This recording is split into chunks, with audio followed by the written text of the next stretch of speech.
Hi and welcome to the Resources Roadhouse. I'm Wally Graham and I'm at the 2025 RIU Uranium Investment Day. I'm catching up with Andrea Marsland-Smith of Alligator Energy. Now, Andrea, welcome to the Roadhouse. Thank you. We were having a chat before we came on air. Of all the companies I've spoken to today, you're actually operating in Australia, yay. So in South Australia, you've got the Samphire Uranium Project. Can you just let us know, about the project, where you've got it, how far advanced it is, all those sort of questions? Sure. Well, we acquired the project in late 2020.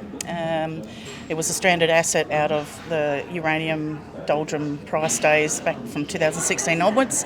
So around 2020, we purchased the project and have been working on that for about 3 years to get a resource estimate happening, permitting it so that we could undertake an in situ recovery field trial. So this is an in situ recovery project, and it's located 20 kilometres south of Whyalla in South Australia. So South Australia has permitted 5 mines to date, and we hope to be the 6th in a couple of years. So we're doing all the steps to de-risk the project right now, which is a pilot trial, further drilling, DFS, definitive feasibility study, and kicking off our mining lease approvals once our pilot trial is completed, which will be at the end of Q1. So big time for Alligator, big time for the project, and we're targeting first production in 2031, which is a bullish time frame. But through our approval process for our pilot trial, we've kicked a lot of goals or collaborated with the government very well, so we understand now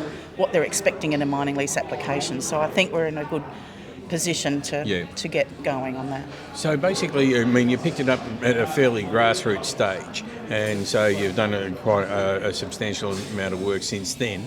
So, what do people expect to sort of hear from you in the near future?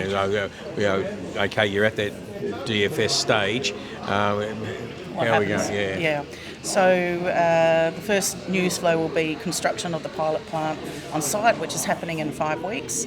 That takes around 2 months, so we'll keep the market updated on the progress of that, obviously. Then we're expecting to be in operation for around 3 months in January, with that trial finishing at the end of, say March, April, May.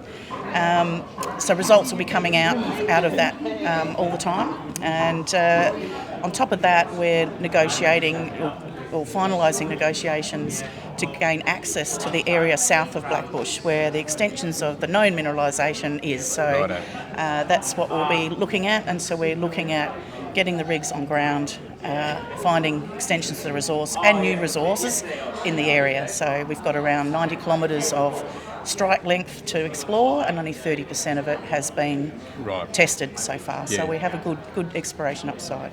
So are you in a sort of like an area near the other 5 projects, or are you in a new area? Yeah, so this is a totally new area, totally new province for uranium, and it's 20 kilometres from a regional centre. So that's fairly novel for uranium mines. They're usually outback or remote.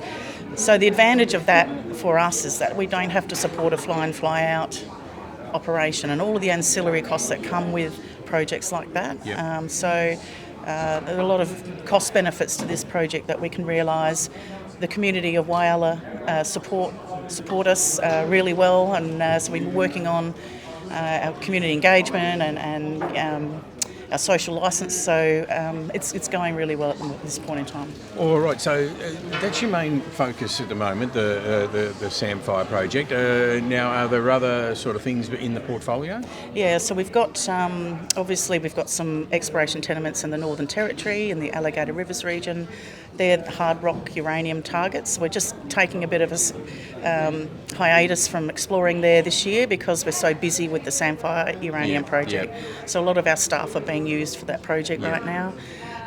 But the other project we do have, which is our second tier in preference to put money into to explore, is the Big Lake project in the northeast of the state, across the Moomba Basin. And so the tenements there we picked up a couple of years ago on the premise that a lot of these in situ recovery deposits in Kazakhstan, in Wyoming and in Texas all overlie oil and gas basins. So we looked to where, obviously in our backyard we have the Moomba Cooper Yep. Basin, so we pegged mineral tenements for uranium exploration.